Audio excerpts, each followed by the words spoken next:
আজ আমরা পবিত্র রমজানে 3টি রোজা সম্পূর্ণ করেছি। কিন্তু প্রশ্ন হলো, এই রোজাগুলো কি শুধু না খেয়ে থাকা, নাকি এর মধ্যে আছে অসীম রহমত ও পুরস্কার?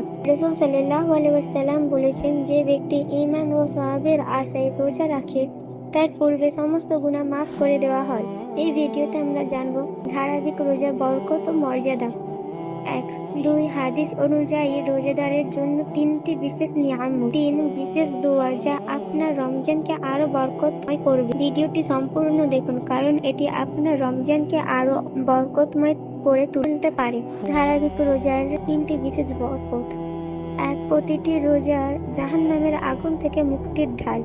রোজা জাহান্নামের আগুন থেকে রক্ষা করার ঢাল স্বরূপ। রমজানে প্রতিটি রোজা আমাদের জন্য একটি ঢাল, যা আমাদের গুনাহ থেকে রক্ষা করে এবং জান্নাতের পথে নিয়ে যায়।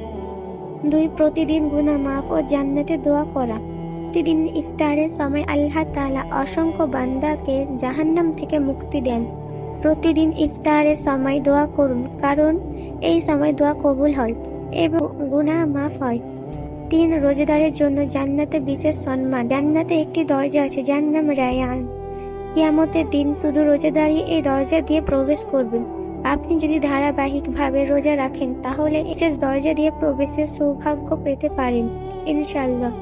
আজকে বিশেষ দোয়া। আল্লাহুম্মা ইন্নী আসআলুকা জান্নাতা ওয়া আউযু বিকা মিনান নার, যার অর্থ, হে আল্লাহ, আমি আপনার কাছে জান্নাত প্রার্থনা করে এবং জাহান্নাম থেকে আশ্রয় চাই।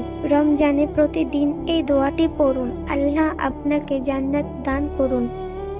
আজকের করণীয়, প্রতিদিন ইফতারের আগে ও পরে দোয়া করুন। রোজা রাখার সঙ্গে সঙ্গে খারাপ কাজ থেকে বিরত থাকুন। গুনাহ মাফের জন্য বেশি বেশি ইস্তিগফার করুন। পরিবার ও বন্ধুদের এই বার্তা পৌঁছে দিন। আপনি কি ধারাবাহিকভাবে রোজা রাখছেন? কমেন্টে জানান, শেয়ার করুন যেন সবাই উপকৃত হয়।